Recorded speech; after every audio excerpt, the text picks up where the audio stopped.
silence followed by the Pledge of Allegiance.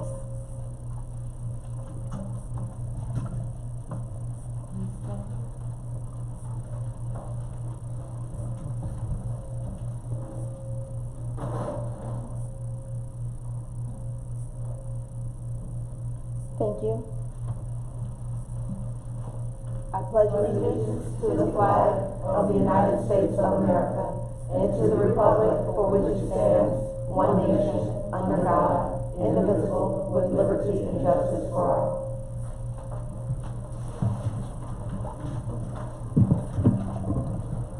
Again, good evening, everyone. And before we dig into the agenda, I would like to take a brief moment of privilege first to acknowledge the events this past weekend. We had a very, very, very successful weekend with our Spring Lake Police Department's torch run in honor of the Special Olympics. We had our upcoming BLET battalion came out to run with us, several citizens, but one of the highlights of this weekend was a very small child. She could be more than maybe 6 years old. She led the charge. She ran the entire race, and then she finished first place. First place, real first place. We didn't cut her any slack. She literally ran as hard as she could. She made first place, turned back around, and went back out with the runners and came in with them again. So I just want to make sure we acknowledge her. Yeah. I also want to give kudos to our stormwater department for hosting our cleanup with Cumberland County this weekend. We also had our entire board out, our town manager, our clerk, several citizens were out cleaning up Spring Lake this weekend. It was a lot of fun. We picked up a ton of trash, and this is something we want to continue to do to uplift our community, beautify our community, take a sense of pride in the way our community looks. So I encourage each and every one of you to participate in this. Our very own Alderman, my mom was calling, so kind of threw me a bit. Alderman Palacios is he's our ex officio member to our beautification appearance committee. And Alderman Lackman has been spearheading a monthly cleanup with his group Spring Lake Matters for several months now. So they are leading by example, and I encourage you to participate and help us keep this town clean. I also want to let you know, just to keep you guys in the loop, that we are currently looking for a replacement for our town attorney, and he has submitted his letter of resignation. However, that time has come and gone, but he and our town manager are working together diligently to find us a new town attorney, and Mr. Charleston has agreed to extend his services until we find a sufficient replacement. So I just wanted to let you guys know a bit of updates on things that are happening in the community. So we will carry on with agenda item number 3, additions and deletions. Alderman Palacios.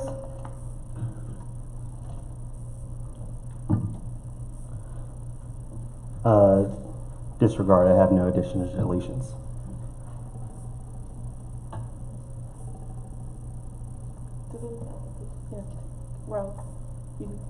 This is going to be for the consent items. You added to the agenda for the added to the consent. Oh, I apologize. I do have an addition.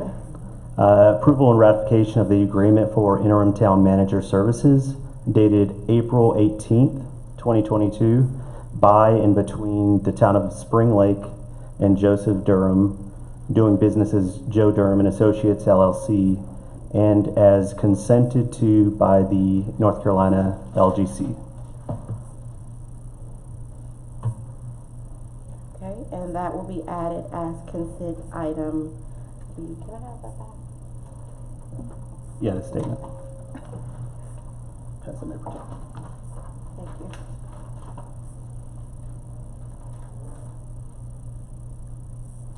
Is there a motion to approve the agenda? Alderman Palacios? Motion to approve the agenda with the added consent item. Alderwoman Thompson? I approve. I second the motion. Is there any discussion? All in favor? Aye. Any opposed? The agenda has been approved with the additional consent items. So we will move on to agenda item 5, approval of the consent items.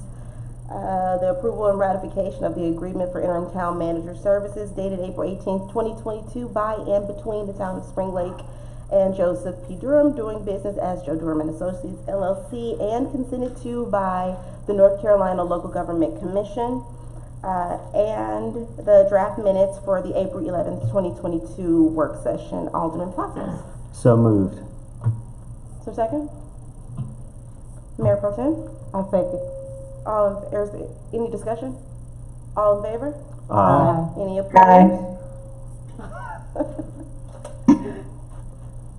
Alright, consent items have been approved. We will move on to our public comments, and we will begin with Mr. Christian. Please state your name and address. Mr. Christian? Okay, Christian, 709 Virginia Drive here in town. I just wanted to call in and tell you how much I support this new 4th of July celebration you're going to have. It's nice to see public industry getting involved in sponsoring and setting up the festival. It always was difficult being a town task, but knowing that people in the community are willing to step up, that means they're willing to invest in our community. And what a good investment to have a 4th of July festival. I think the thing that would top it off most is if you opened the splash pad even for one day on that day. That would make things perfect. But I totally support the festival, and I can't contribute much, but if I can contribute $20, I'll be glad to do it. And you all are doing a good job. I've seen the cleanup pictures and everything, and heard so many things from people that participated in the race for the Special Olympics.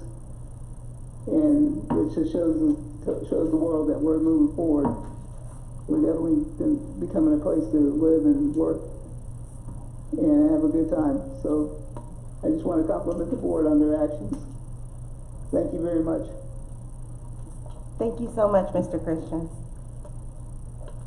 We will now have Ms. Tanisha Kerr for the Sand Hills Chamber of Commerce.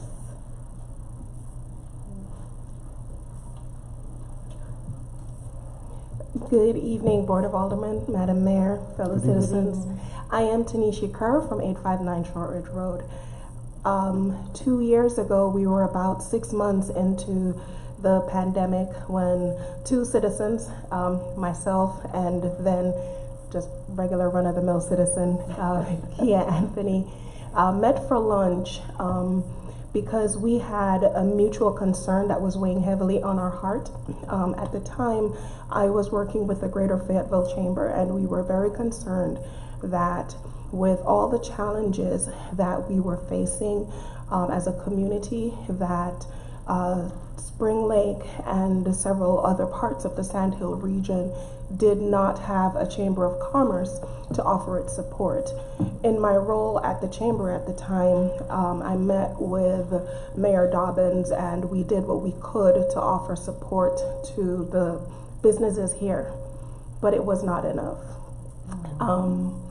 Last year, I got a phone call and I was asked if I would be interested in lending support to the newly formed Greater Sand Hills Chamber. And I don't know if any of you have ever tried to say no to Mayor Anthony.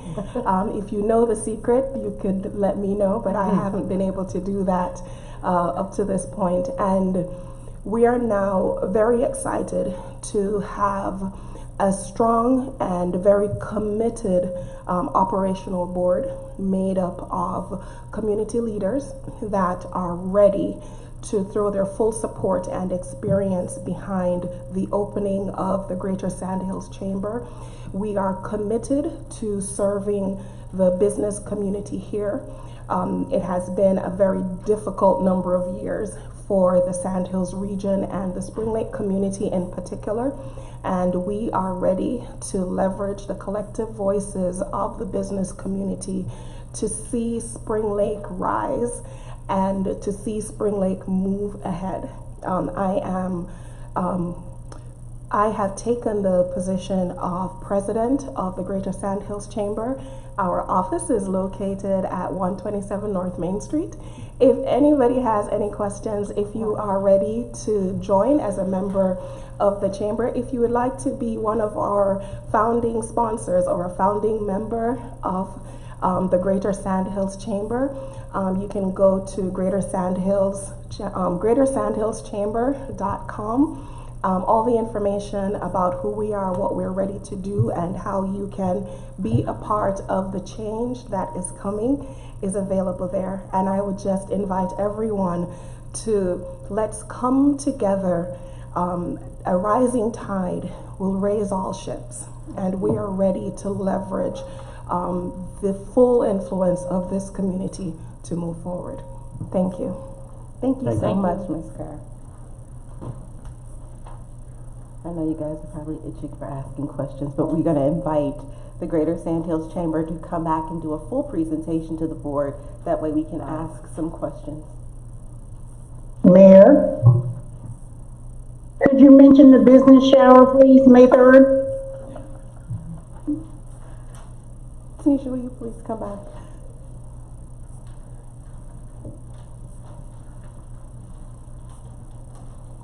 My sincere apologies, Alderwoman Cooper. On May 3rd, we will be having a soft opening for the Chamber of Commerce. We do intend to do a full-scale grand opening and official ribbon cutting.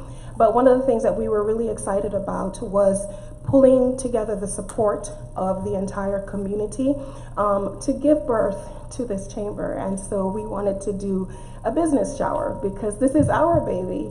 And so we want to have a baby shower for our Chamber of Commerce. And so on that day, our doors will be open from 4 p.m. to 8 p.m. And any resources, whether it be physical, financial, or great advice that you think will help us to move forward, we invite you to come and share that with us. It could be a ream of paper or some paper clips. We are open to receiving any support that we can get to bring this chamber to life. Thank you. Thank you again.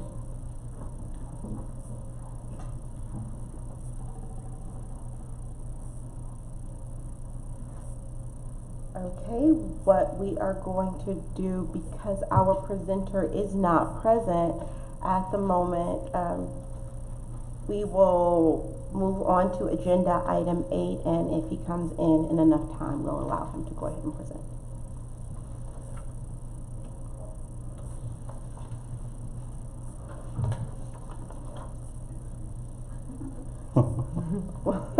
Okay, we are going to ask Ms. Annette to stand before us, as she already is, for our public hearing, zoning 22033, rezoning from Planned Commercial District R5A or to R5A Residential District on 2.2 plus or minus acres, or to move a more restrictive zoning district located at 706 Shell Drive, submitted by James Kaiser, agent on behalf of the Waterford at Little River Investments, LLC. Ms. Annette? Thank you for that introduction. Again, Annette Massari from Cumberland County Planning, presenting this case. The information that was just provided can be found as well on page 21 of your packets. To reiterate, this is a rezoning from a commercial to a residential district. It is surrounded on the north and west sides by existing multifamily residential, which will be in line with what the intended development is for this site. The site is currently cleared and vacant, so no vegetation, but vacant. You'll see some other highlights in areas that it has access to several roadways. As far as the comprehensive plan goes for this area, this proposed change is not compliant with the plan area. The plan calls for light industrial. However, it's right on the border of a residential area. So staff made a recommendation that it being in line with the area, being adjacent to a plan boundary that is also in line with this zoning, to make a recommendation for approval. Last Tuesday, this was heard by the town, or rather the Joint Planning Board, and was on the consent item where it was passed unanimously, also recommended for approval. So if there are any questions about this case, I'm happy to answer them, but that's the highlights. There are questions. We'll begin with Alderman Lackman. Yes, please. Good afternoon. Thank you for coming tonight. And that was one of my concerns. Is I'm looking here and seeing that it's right next to the medium density residential versus the light industrial, and that it does go against the proposed rezoning request based upon the adopted planned use. Right. And so, how is that going to affect us going forward? Is that going to change our adopted land use, or is that something that we're going to look at to have to rezone that?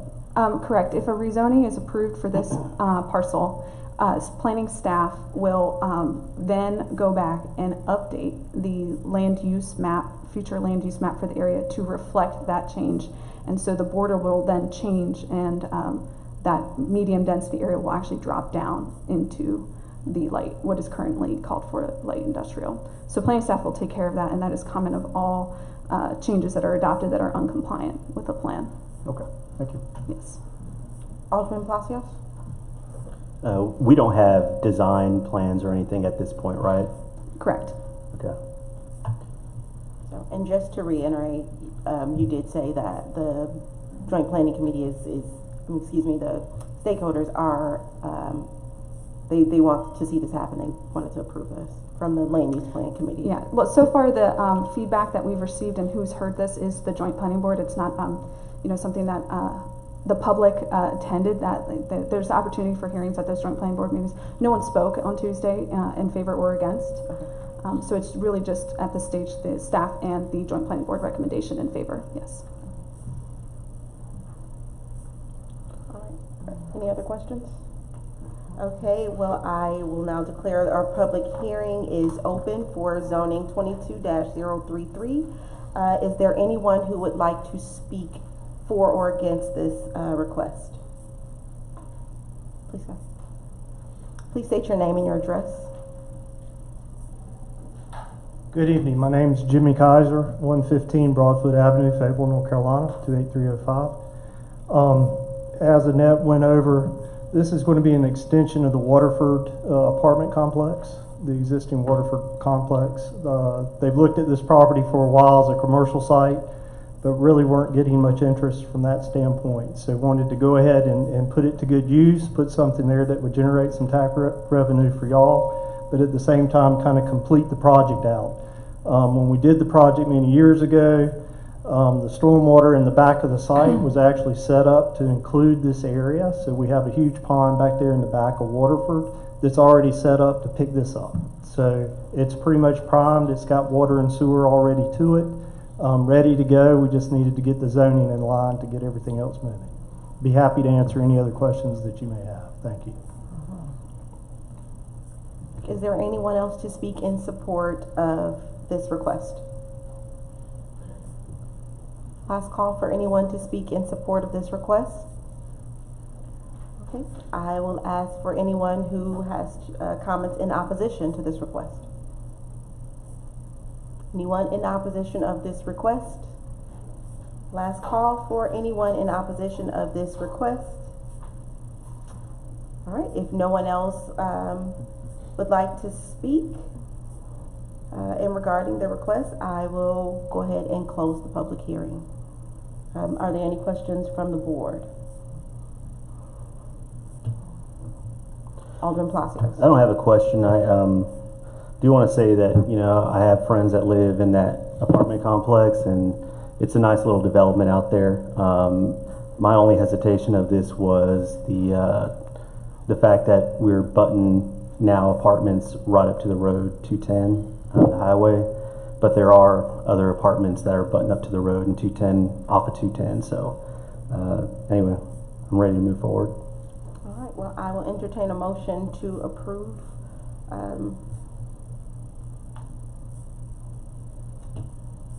Alderman Palacios? Make a motion we approve zoning 220033. a second? Mayor Pro Tem? I second. Any discussion? All in favor? Aye. Any opposed?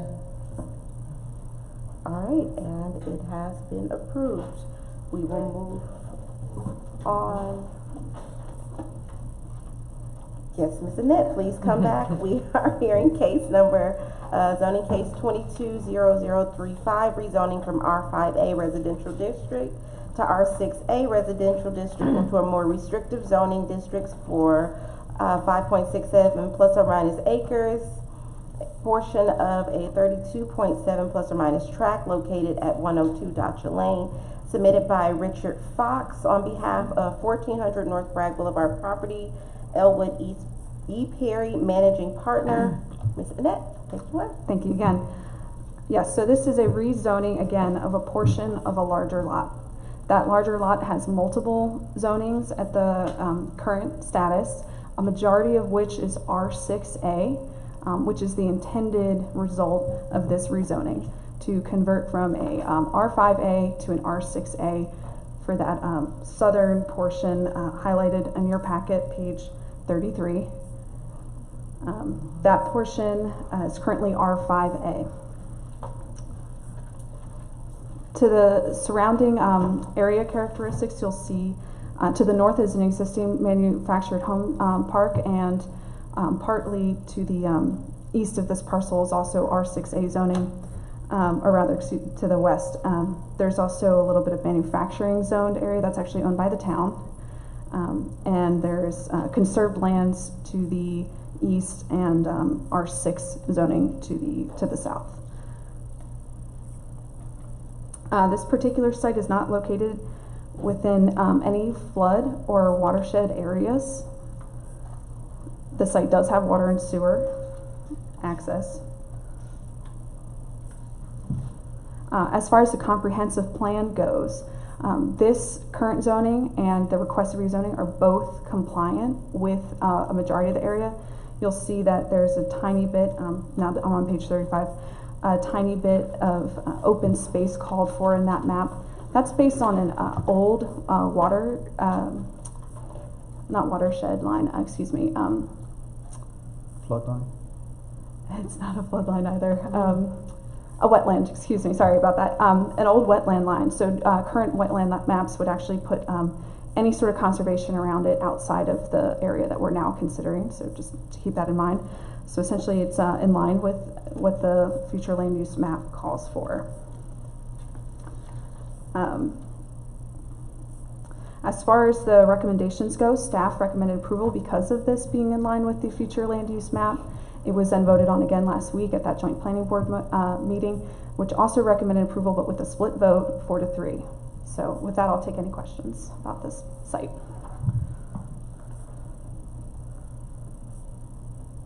What were the concerns? That's a pretty close vote. What was the concerns regarding that? I'm sure there's people here who can also speak to this, but one of the views expressed was that mobile home development was not something that the town wanted to prioritize, that even perhaps the 2030 county plan suggested having less of that in the area, and that in the current land use planning process, because there is a new land use plan underway, that there had been ideas expressed against having more mobile home development.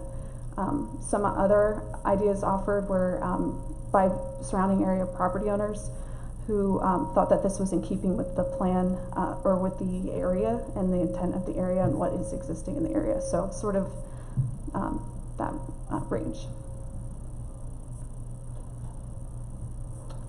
Does the board have any questions? I had a question.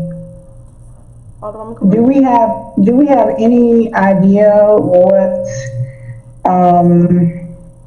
type of mobile homes they plan to move in, or do we have any site plans or anything? I can speak to that, but the developers are also here with materials that they'd like to share with the board. And they have reiterated many times to planning staff that this is a very high quality development that they're looking to do, and would also extend into the currently R6 A area. So in other words, in addition to the 5+ acres that we're talking about, a majority of that 32-acre parcel is subject to potential redevelopment of the existing mobile home park. I think once we open up to public comment, they'll speak more to the vision for that area. Okay, thank you. Yes. Are there any other questions from the board? Okay, thank you. I now declare that the public hearing is open for zone case 22033. Is there anyone 35. here? 35. Thank you. Is there anyone here to speak in support of that request? Please come forward. State your name and address, please.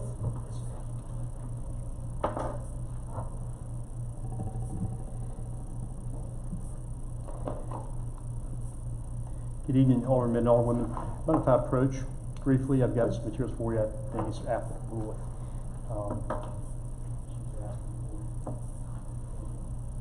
Thank you. There's two documents. There's existing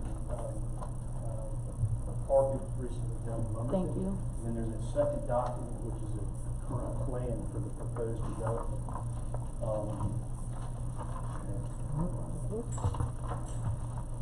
Thank you, sir.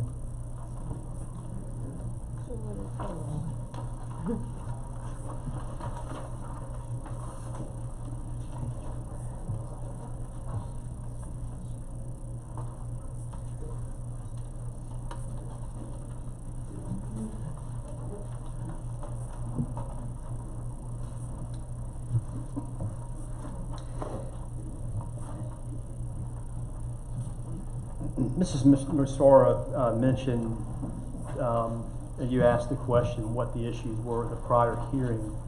My understanding, based on the principal at Grant Murray, first of all, my name is Richard Fox. I'm an attorney and a commercial real estate broker in town. I work with Grant Murray Real Estate. My understanding from last week's hearing with Patrick Murray, the principal Grant Murray, was that there was opposition based on primarily, to lack of a better word, aesthetics and negative connotations like dilapidated developments and so forth.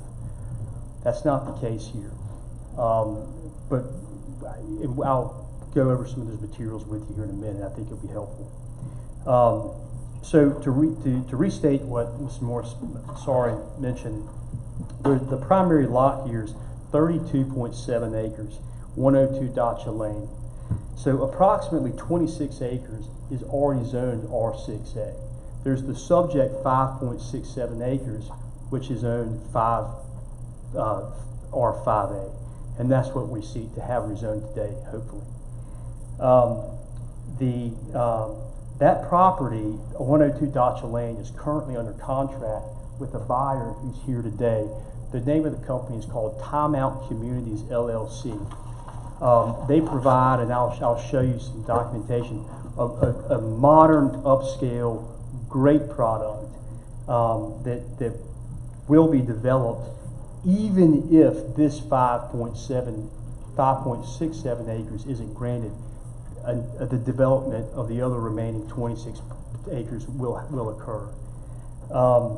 So not only are they under contract with my client, but they're also under contract with the Odell Smith family. I believe Ken Smith is here today.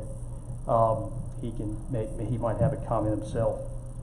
But you know, to address the overall, what I think is the most important issue is whether or not it suits the area, and you know, the overall plan. Well, first of all, the proposed plan isn't enacted yet, but I haven't found anything that's really inconsistent with it, and I think that's what Mrs. Marsari said as well. But just from the aesthetic and you know, I guess negative connotations that come with mobile home parks, these are not the mobile home parks that used to be built. These defy that stereotype. Terms trailer park, trailer home, they've been hard for the industry to shape, but people are coming around because of this product that's being put out today, the quality of the building, and the overall development infrastructure of the developments themselves. So, you know, In fact, there's over 40,000 parks in America today, and the ones developed by timeout communities, I'll just call them timeout from this point forward.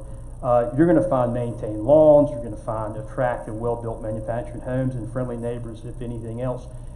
And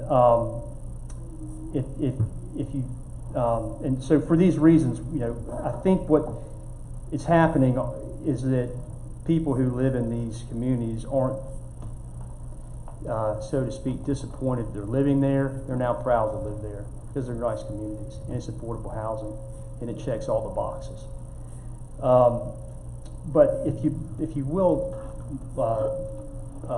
aldermen and women, take a look at that first packet that I provided to you. You'll see on the first page, it shows a before picture. This is a park in Lumberton that was developed in 2019. And this park has really become a thriving community today. As you flip through the pictures here, you'll see that it's a the community is well-maintained, lawns built, well-built prefabricated homes, and a welcoming aesthetic feel to it. Not what these historic or previous or even presented other opinions on the aesthetics of these parks, or this particular park would be. The mobile home department development at 102 Dodge Lane will even be nicer than what you're looking at in these first few pages. There'll be 23 homes, brand new paved roadways, landscaping, and other top of the line infrastructure necessary to develop a thriving community. The company will be investing over $6.2 million to turn this abandoned property, really dilapidated. I'll get to that in a minute, but I think right now it's being primarily used as a dump in a homeless encampment. But so they're going to take that, they're going to turn it into a beautiful, thriving community without the most important, perhaps maybe the most important thing I'll mention here today on behalf of the town is that it won't cost the town anything. We're not using the town, they're not asking for Spring Lake tax dollars. To be clear, this project is coming without sacrifice from the town in terms of grants or subsidies or any other special considerations that are typically asked for by developers, potential developers. And something also to note is that, as a side note, these 26 acres at 102 Dodge Lane, they're not even visible from Bragg Boulevard. If you're familiar with the property, there's an IHOP across the road. If you're familiar with that, driving by there, you'll see that it's really kind of private, really neat. It's a good thing. It's a bad thing from trying to sell the property because people see it as a flood zone, potential flood zone. But I think from a privacy standpoint, any development, whether or not it would be mobile homes or apartments, it would be beneficial. But the point is that it's not even what's going to be built there won't even really be visible. So there's another aesthetic, issue, I think, or another way that the aesthetic issue is kind of become moot. So we believe that this resolves any concerns on aesthetics or there's other negative connotations that come with mobile home parks, dilapidated structures, and so forth. But my second point that I'd like to make today, and I think it's most important, and Annette mentioned it a minute ago, but this application is only for an expansion of 5.67 acres to an upcoming development, a mobile home park development by Timeout Communities. The remaining 26 acres, in addition to the Ken Smith property, the Odell Smith property that I mentioned, those 26 acres plus that roughly 5.5 acres will be developed as a mobile home park regardless. We're really asking for an extension to that development, nothing else. So if you would take a minute, Alderwomen and men, if you look at the second attachment, I wrote an Exhibit B at the bottom, or B. It shows the plans that were asked for a minute ago for the development. And it's pretty impressive, we believe. You'll see there 288 homes could be built. If you see the yellow highlighted portion, that's really what the subject 5.67 acres is what we're dealing with today. And of that, about 40 homes could be added or taken away depending on the decision today. The blue highlighted portion I mentioned is the Odell Smith family lot. So that would be the total assemblage and the full development that you're looking at if the board decides to move forward today. So, you know, residents of the redeveloped park are going to provide a tremendous boost to the retail in Spring Lake and associated tax revenues. The only thing that an adverse decision here today would accomplish would be to eliminate those additional approximately 40 homes that could be built on that extra 5.67 acres. That's the only thing that would really be accomplished today.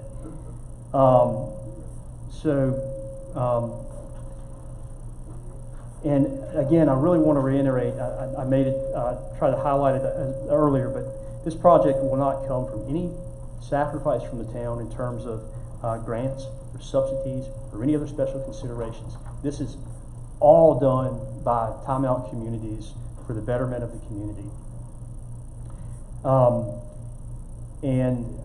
Something else I've written down here is that the parcels surrounded by other parcels of different zoning categories, approving the request enables more efficient, effective use of the land and is consistent with the future land use plan, which is, I think I've already mentioned that. But and another thing is, you know,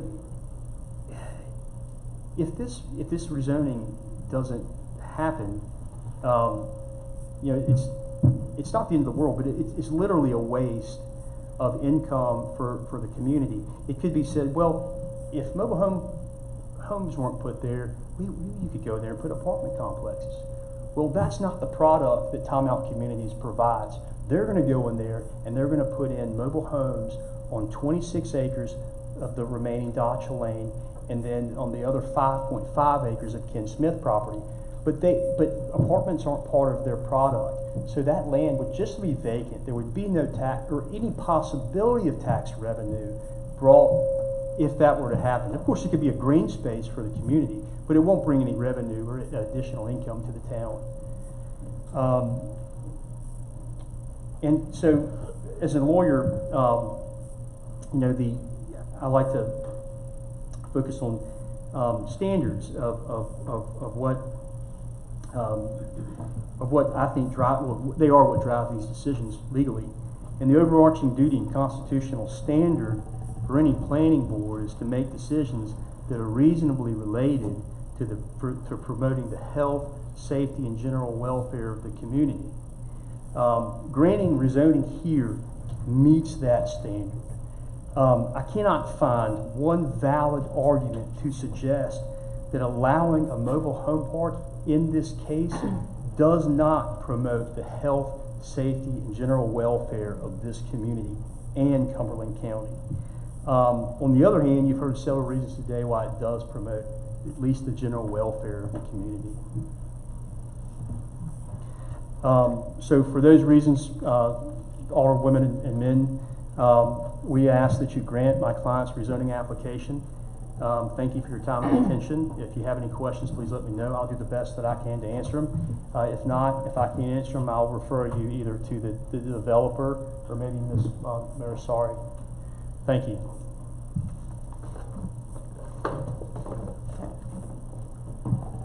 Are there any other people to speak in support? Anyone else to speak in support of this request? Okay, I'll now take questions from our board. Alderman Lackman. Good evening. Question for you. Against. Sorry, we didn't do the opposition first. Is there anyone to speak in opposition of the case? Anyone to speak in opposition? Last call for anyone to speak in opposition of this request. Now we'll take questions from Alderman Lackman. Good evening, thank you. So as we look at this with the current, yes sir, with the current footprint here, Yes, sir. bringing in 2023 mobile homes, what's the footprint for without and with the rezoning if it was to go through? How many mobile homes are we looking at for the citizens on there? And as we're looking at this area down there, are we looking at anything with security? Is timeout, do they have any sort of gated communities? Is there 24/7 security? What are we looking at when we're talking about this? I'll let Timeout take that second question. Okay. This is the first question. If you look at that handout, Exhibit B, you'll see that at the top says 288 homes, and that the circled, the yellow part that's circled, it's about 40 homes. So if the rezoning is granted today, then that allows for approximately 288 homes. And if it doesn't, then you can do the math. It's roughly 244 homes that approximately that will be able to be developed. So we're looking at single wide trailers then coming in? Yes, sir. The product that you saw on the other packet is what will be brought in, except for they would be newer. There would be 2023 homes, and I'll let them speak to their own product if they'd like.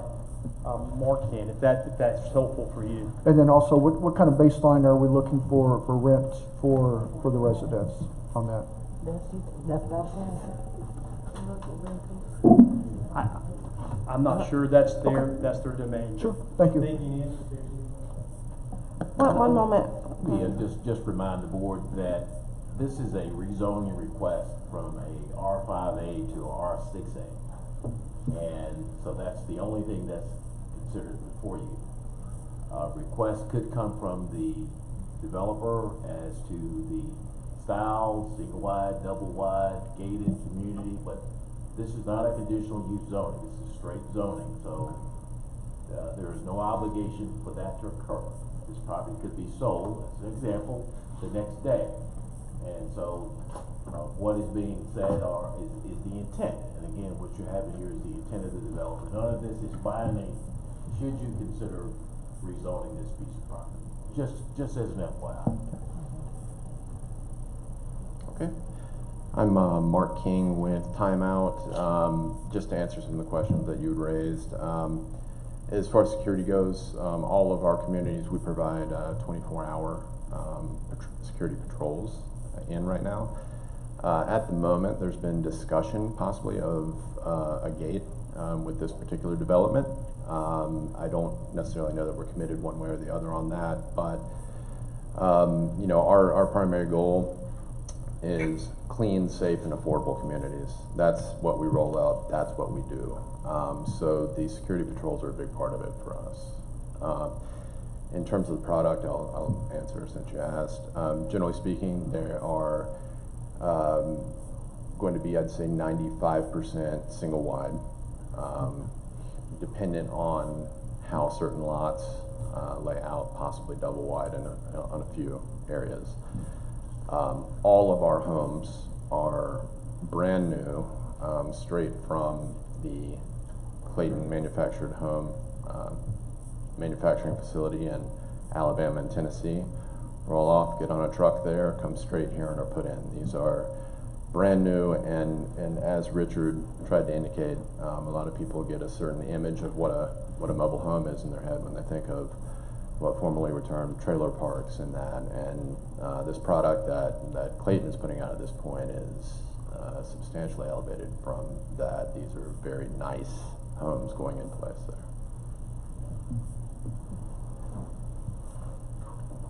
Any other questions? My question was in. I did have a question and then a comment as well. Go ahead, Alderman Cooper. First of all, I do want to thank you all for bringing this to Spring Lake. I grew up here and spent many days in that mobile home park. I hope that you all will be able to find a way to have an outlet through the, there was a trail that went from Chapel Hill Road down into that mobile home park. I hope one day it can be a trail that, that people can drive through as another outlet. But my, question is, are these gonna be rentals or, for sale or a combination? These will be primarily rentals Okay, throughout, yes. thank you. And again, thank you for, thinking of bringing that here. Alderman Palacios? Miss Annette, what is the reason that it was originally classed as R5A? Or do you know when that change actually happened? Unfortunately, I do not off the top of my head. I'd have to look at our case files to see when that, if it was an initial zoning, and so at the time that zoning was adopted in the area, it just was R5A, or if there was some rezoning along the line, but fortunately off the top of my head, I do not know. Do we know how long this property has been in this owner's, I guess, possession? Yes. My client he owned it with some partners, I believe, from early 2000s until like 2008. And then they decided to sell it, and then they ended up buying it back a few years later from the people that they sold it to. And then Hurricane Matthew happened in 2016, and it's been vacant since. We've had that property on the market on and off for 6 years, and we've had one other offer until Time Out came and proposed this product that they want to put in today. Thank you. Okay. And, you know, with the future land use plan that's currently in the works, I had wondered if, I didn't know that there was a development going on, you know, that was being looked at, you know, with this property. And I had wondered why there was the change, but now knowing that there's a development plan going on with this property that, you know, this diagram that you've given us, that's, you know, refreshing, because I had wondered if we were trying to get that property quickly grandfathered in because some of the ideas had kind of gone against what the new plan was proposing. Let's go on to my next concern, which was about mobile homes themselves in our community. You know, we have a lot of mobile home parks here, and at one point, Spring Lake, I believe it's been over 20 years that we kind of stopped any new mobile home developments from coming into town for tax revenue purposes. And obviously, this being an existing mobile home park, it still qualifies, it's still grandfathered in, I guess I should say. I did also want to say that we do, it's been mentioned a couple times already that it had been flooded back with Hurricane Matthew, but this is not considered a flood zone area. This is, it was, I believe, it's considered a 500-year flood when Little River and the dam up in Vass had kind of busted, I guess. So I did want to make that clear as well. Thank you.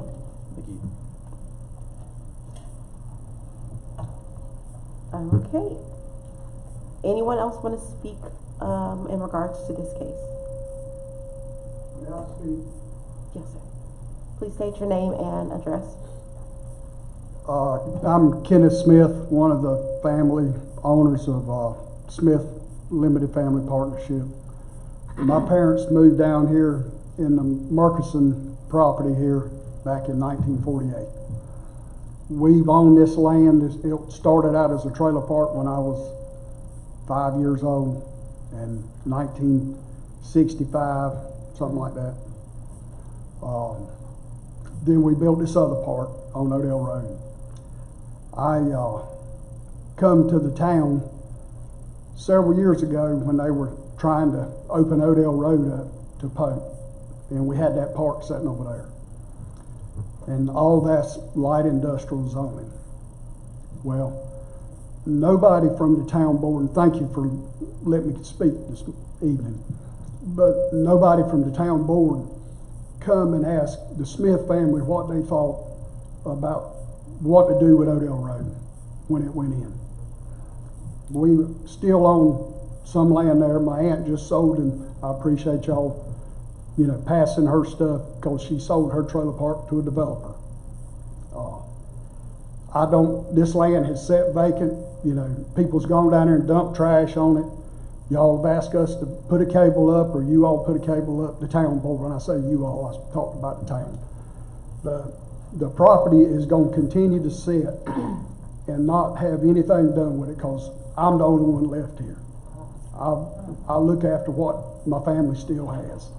And I've got siblings and heirs and all that kind of stuff. But to get to the bottom line, when they wanted to put the road to Pope Field, I told three or four of the town board members up here, I said, we come up and looked at all the maps and what they were going to do, and I said, the biggest impact is going to be to the Smith family, because they own half of the road down the right side going to Pope Field. And all they kept saying was, we're worried about the 12 houses on the left side of Odell Road, because the apartments weren't going to get affected. I said, well, the DOT is going to come in and take all of the land on the right side, because it's the path of least resistance. You haven't got the 3 property owners you got to deal with. Okay, I'm just trying to give everybody a scenario here. The town says, we don't want this road going over there, we don't want to do anything. So all that property could have been light industrial if the forefathers that were setting up here earlier had opened their eyes up to see what could be done to tie in Pope Field and all the cars that would come out of that road every day. So you would have everything along there would turn to commercial or industrial, where you'd have buildings over there where, you know, some kind of storage or something. But this piece of property, the Smith family's not going to do anything with it. They're going to let it sit till some other party comes by and wants to buy it and do something with it. The town spent, in '86, they spent probably $400,000 or $500,000 in Riverside, what used to be called Riverside, Ed Perry's part of the land, on a bond referendum. They put all new sewer down there. You got all this infrastructure down there for the town of Spring Lake. There's new pipes and stuff put in that's been abandoned and is setting, and there's no revenue for the water and sewer department off of that piece of land, not including what the 50 lots that we had down there. So what I'm telling you is you got money spent down there that you're not getting money back. So, you know, I'm speaking up for the family. I'm speaking up, you know, the land that's trying to be rezoned touches this, and the only way out of it, the egress, is through either one of the pieces of property that Smith family has or Mr. Perry had. And I'm just asking you all to look at it. You know, I know trailer parks got a bad name. They've gotten a bad name because there's people that get tired of managing them and get tired of dealing with some of the people. Now, these people here are in the business to manage parks, and that's why we're willing to negotiate and sell it to them. And that's all I want, you know, you all to know as board members. Thank you. Thank you. Thank you, sir. Is there anyone else who'd like to speak? Are there any questions or comments from the board? Are you raising your hand to speak? Is it in regards to the zoning case? No, it's in regards, this is a public hearing in regards to the case we're hearing right now. Okay. Thank you. So I now declare this hearing to be closed, and I will entertain a motion from the board.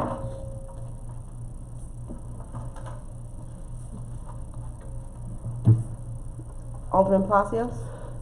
I make a motion we approve case for zoning 220035. Is there a second? I'll second. Is there any discussion? Was that discussion? No. Okay. All in favor? Aye. Aye. Any Nay. opposed? Nay. We have 4 in favor and 1 opposed. The motion is approved to rezone from R5A to R6A. Okay. So we will move back up to agenda item 7, and we will have a presentation from Rakeem Jones, Keem Consulting, about the Main Street Freedom Festival.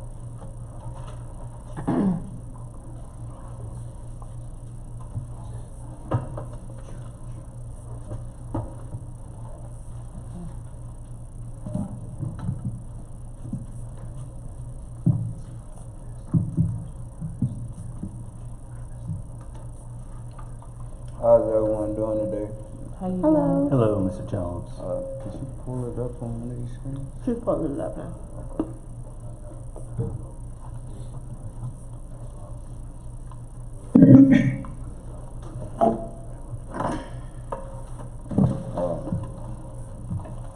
Again, my name is Rakeem Jones. I'm here to speak on behalf of Rusty Burger regarding the Main Street Freedom Festival. I'm the owner and founder of King Jones Consulting. I'm a community advocate and journalist, freelance. We specialize in event management, planning, and coordination. And so we help with everything from planning the exit, including planning, promotion, media coverage, design. We also use a vast network of strategic partnerships to appeal to all 5 senses of clients and guests. And some of our previous events include Moray's Trenches video shoot at Westover Park, Sunday on the Square Festival Park, Everybody's Family Reunion at End Zone, social venue Everybody Eats at Segra Stadium. Actually, we've done Segra Stadium 3 times. And we're also helping out with the Juneteenth Freedom Festival. So, next slide.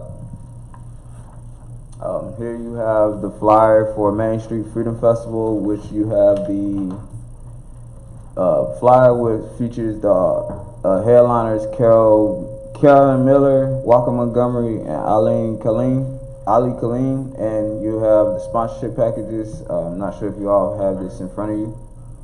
Next slide.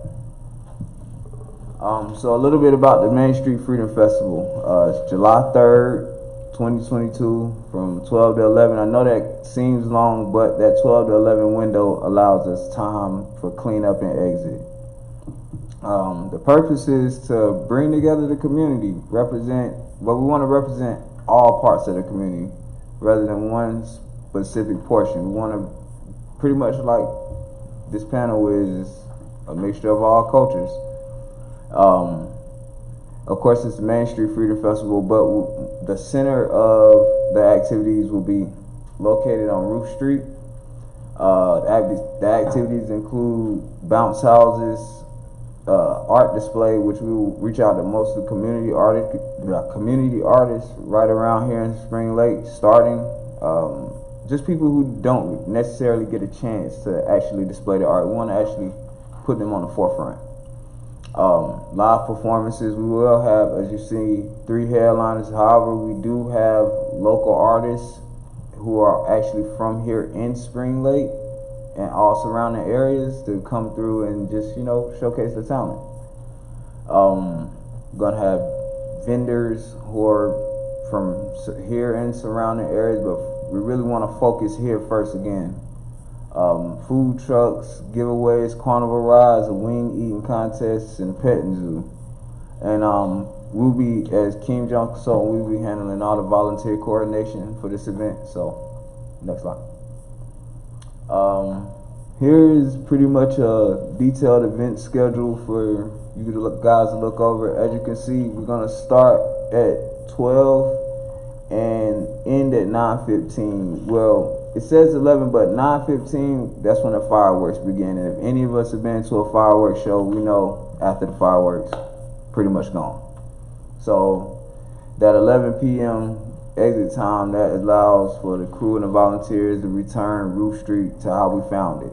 And you'll have recurrent activities throughout the day: BMX show, boxing match, wing eating contest, and we also have band performances by Static Boom, which is like drumline, marching band style. Just something, entertain people, not just standing around all day, We will have shuttle service to transport people from Walmart and the Big Lots parking lot. That way we're not trying to congest Main Street with a bunch of parking, and we will coordinate with these 2 establishments to make sure they're aware of what's going on. Have 15 restrooms on site, 3 handicap accessible, 3 missing stations, 4 hand washing stations, 7 hand sanitizer stations, and we will have emergency services on site because we do understand how, you know, some people overheat or, you know, older people want to come out and sometimes the weather may not permit. So want to make sure we take care of everybody. And me as a father, I want to make sure if my kid, something happened with my kid, I want EMS and everybody right there. So, and all the music is family friendly, no cursing. Each artist will be vetted and it has been vetted. All those that you see up there have been vetted. And next slide. As you can see here, you have a layout. So security will be coordinated through Spring Lake PD and the sheriffs of Cumberland County. Here you have a point of contact for any of you that want to reach out. Road barricades will be placed throughout Roof Street for everyone's safety. As you can see, they'll be placed at Warfield, Moorhead, Broad. I cannot pronounce the name of this, so don't fault me for it. Cherub and Maine. Fireworks will be coordinated through the Pyrotechnics Company and the Spring Lake Fire Department, and we also have a certificate of insurance for over $4 million worth of insurance with the town of Spring Lake as an additional insured. We'll have golf carts to transport elderly and ADA patrons, so they won't have to walk up a hill or down a hill or any kind of risk of falling. And once like the night falls, we'll have light towers from Sunbelt Rentals to make sure that on the exit everybody is safe. Because for the most part, everything will be lit up during the day. Probably that right after the fireworks and everybody exiting, you want to make sure they're able to see their way out. And we will have people to guide people out. Next slide.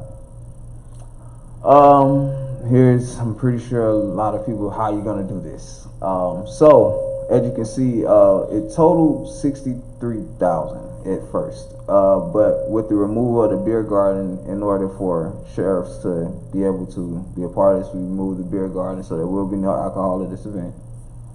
But here you have you know, all the projected costs, and I say projected costs because some of these things can be cut. Like for instance, the trailers. We were able to locate trailers where you can rent them for just the specific event, rather than spending a significant amount. And none of this cost will have to be covered by the town at all. We'll be covering it through vendor fees, sponsorships, contributions from the community, and also in-kind donations. You know, rather than, I know a lot of people that do a lot of these things, like the bounce houses, they will be sponsored, but you know, it won't have to be a big cost. What else? As far as staging, lighting, those are, you know, also costs that have to be done, so we'll be covering those. Next slide. Fundraising efforts, how are we going to do this? So pretty much fundraising efforts will be centered around those who have vested interest in the town, because me personally, I am a citizen of Fayetteville, I'm from Fayetteville, but I have family. My niece goes to school right here at Spring Lake Middle, and I pretty much been around here. I went to Spring Lake Middle all 3 years, so we want to start it right here in Spring Lake. You know, different businesses and organizations. Yeah, you have big businesses like Walmart, but you also have smaller businesses that originated right here in Spring Lake. Even with the partnership with Rustic Burger, that's a business that's right here in Spring Lake. And through those kind of connections, we will be able to reach out to other businesses in Spring Lake. And with me in the community advocacy, I'll be able to reach out to different organizations. We'll be able to bring all that together to help bring this together, bring this to life. And also, as I stated before, with strategic partnerships through different people I've met, different people I've did business with, we'll be able to cut some of those costs through in-kind donations and in-kind contributions. And any financial deficiencies we'll take on ourselves. So, next slide. So far, I would like to bring up the owner of Rustic Burger, John. He'll be able to give you an update of where we're at so far. Great.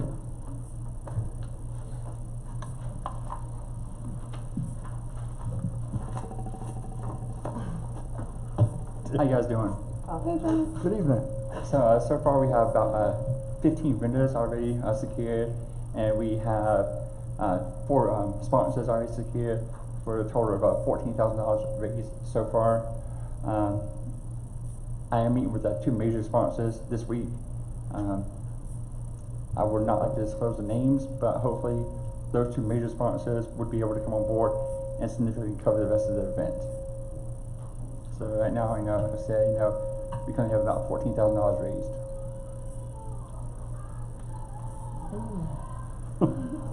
All right. Next slide. Anybody have any questions? I do. Again, thank you guys for the presentation. You're welcome. Thank you for your time. This is something that I would love to see happen in this town, especially the fireworks portion. If we can, get that approved. We've never been able to shoot fireworks off in Spring Lake, and so that would be something monumental for the town to be able to have access to that type of entertainment. So good job for scouting that out and seeing how we can work with this. I did have a few questions about how long do you guys propose the fireworks show will be? 15 minutes. And the petting zoo? The petting zoo probably just a daytime activation. Okay, I see the location on the map is the open area right across from from Veterans Park. Where are you proposing to put the carnival rides?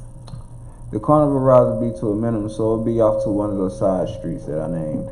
Okay, so you're planning on putting activities on those side streets? Yes. Okay. Thank you. Alderwoman Thompson, and then Alderman Lackman. She asked the question I wanted to ask as far as where the petting zoo is going to be located. So what is the timeline like? When will you all know for a fact that everything is in place? Like how soon will you all know that? Because July is right around the corner. Yes, definitely. We will have an update for you. If I'm not mistaken, we scheduled for May the 25th. Correct. Okay. Mr. Jones, thank you for taking this undertaking, Rustic Burger. Also, thank you all for trying to, we got some reverb on here, all this going on. So I picked up on one of the things that you were talking about, parking. You said that you will coordinate with Walmart and Big Lots.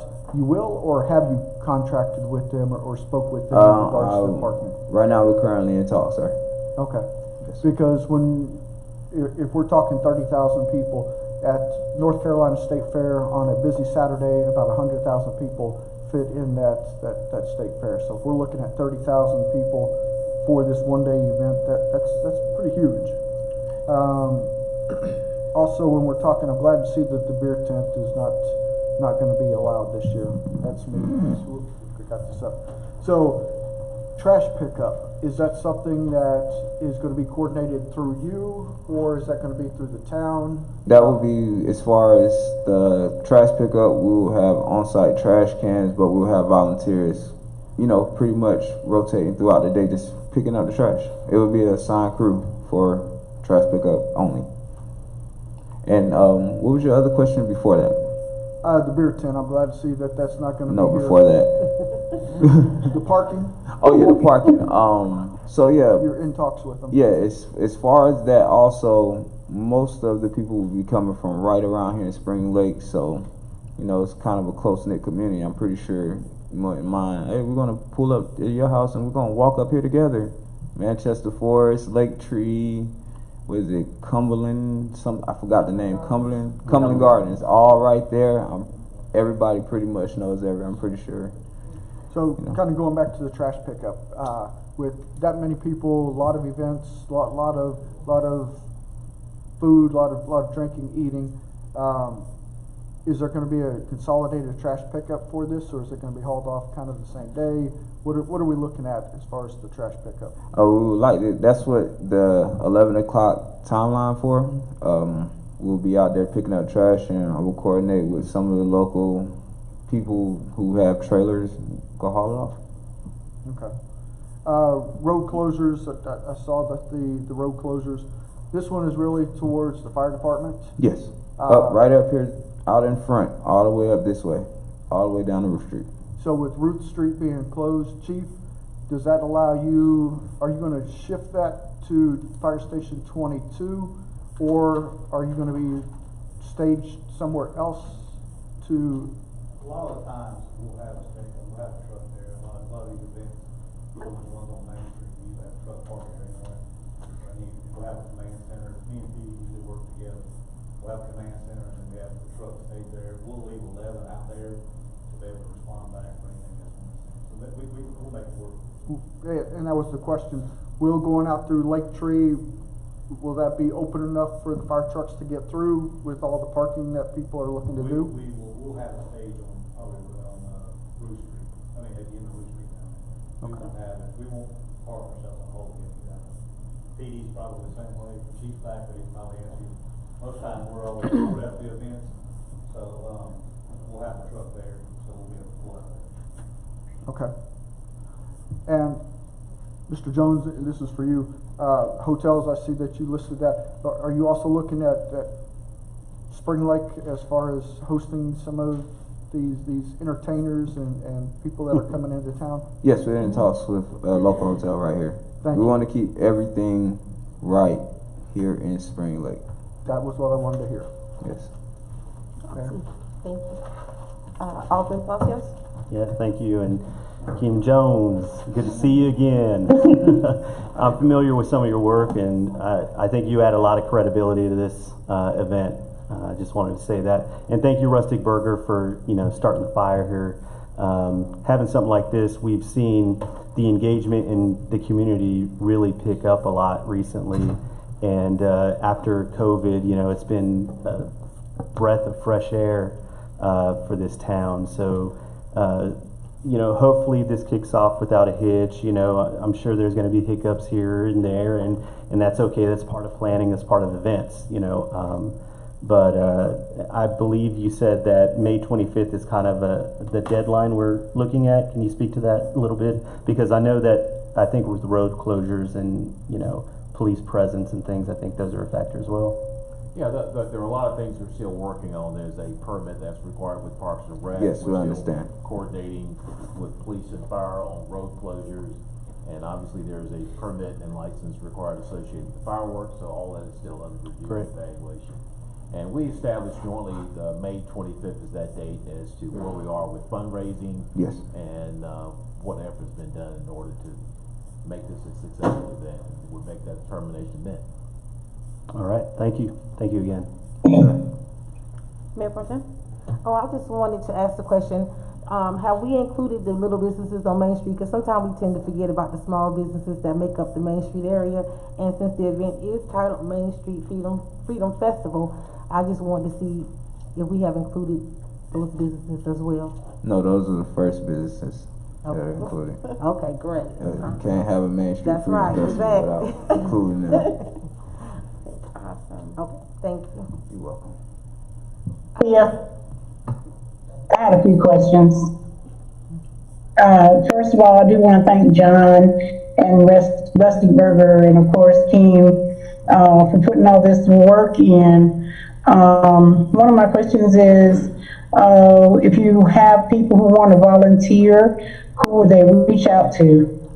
And then the other one would be, have you all reached out to the schools here in the area, namely, Spring Lake Middle, who has a new marching band being put together by Mr. Anthony Russell, and then Pine Forest, which is our local school. Have you all reached out to them and to support, volunteer in any way?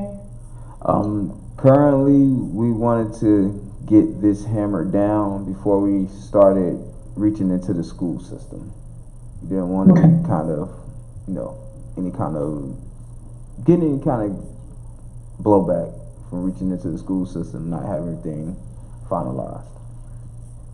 Okay, well, I mean, you can also utilize them for volunteers because, you know, the high school kids, a lot of them have to have volunteer hours, so that's just a thought as well. Yes, ma'am, I definitely understand. We will be reaching into the schools. Like I said, I have family members who actually attend Spring Lake Middle, so yeah, I definitely understand. And lastly, if there is a need, I don't think my church would mind using, they have a pretty large, field that could be used for parking if needed. I can reach out to my pastor if you find that you have that need. Yes, ma'am. But I just want to thank you all, you know, for, putting forth the effort for this. Thank you so much, and thank you for allowing us to do this. I would like to ask our police chief and our fire chief if you guys had any concerns in regards to this event. If you do, you can come forward. No concerns at the time. We don't have other discussions, same discussions with what's like in June. So that way we can all be in the same pool with what the big and what might come. So that is work in progress. Fire's the same way. We've been working with people for the fireworks. We'll get all that set up. I know that's your main thing. So we'll get that work. We'll work with PD, set up a plan. We'll get everything laid out with the map and everything from them. And we'll have some more meetings with them and make sure everything's safe and we know what's going to happen. Everybody's good with what they got to do. We got some meetings coming up. Any other questions from the board? Any input from you, Mr. Durham? No, not at this stage. Awesome. Thank you so much, team. Thank you, Trista and John. We are super excited about this, and you know, however we can work together to see this event come to fruition, we are absolutely on board with supporting. So I am very, very excited about this. I see your hand, but we can't take comments right now, but thank you. Thank you so much. Thank I definitely you, appreciate you guys. Thank you. Okay. We will move on to agenda item 9, new business. We have a resolution for the Board of Aldermen to recognize supporting the 5 for 5 Friday, the Cumberland County Anti-Litter Campaign by our clerk, Ms. Kier. Thank you, Mayor and Board of Aldermen. I bring forth tonight the resolution 2022-5, and it's to recognize and support the 5 for Friday Cumberland County Anti-Litter Campaign.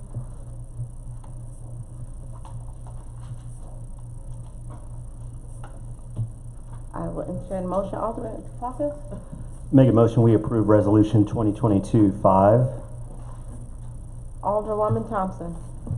I second the motion. Is there any discussion? Yes. Alderman Palacios. Yeah, so this, just to be clear, is a litter campaign, anti-litter campaign. We just had our Spring Lake cleanup, and thank you again to everybody that participated, and also anybody that participates in our monthly cleanup that we are endeavoring to do. I just wanted to add the 5 for Friday and just reiterate again, it was brought up at the last meeting, but this is for Spring Lake residents to pick up 5 pieces of litter every Friday in an effort to, you know, clean up our town.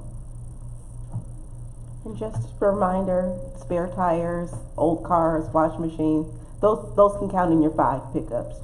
Just so you know that. Alderman Lackman. And this is more for Mr. Durham. Since we had our cleanup on Saturday, I would like to just know what our numbers were of volunteers, also the amount of hazardous waste that was picked up throughout the town, as well as kind of an estimated poundage of litter and waste that we removed from the streets, the town limit of Spring Lake, to just put that out to the public so that their efforts are recognized and appreciated for cleaning up Spring Lake. Yes, sir. We'll go ahead and do that. Thank you. Good done.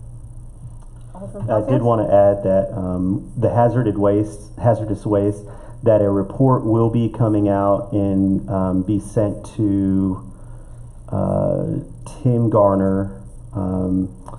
And of course, I'm sure he'll be sharing that with Mr. Durham.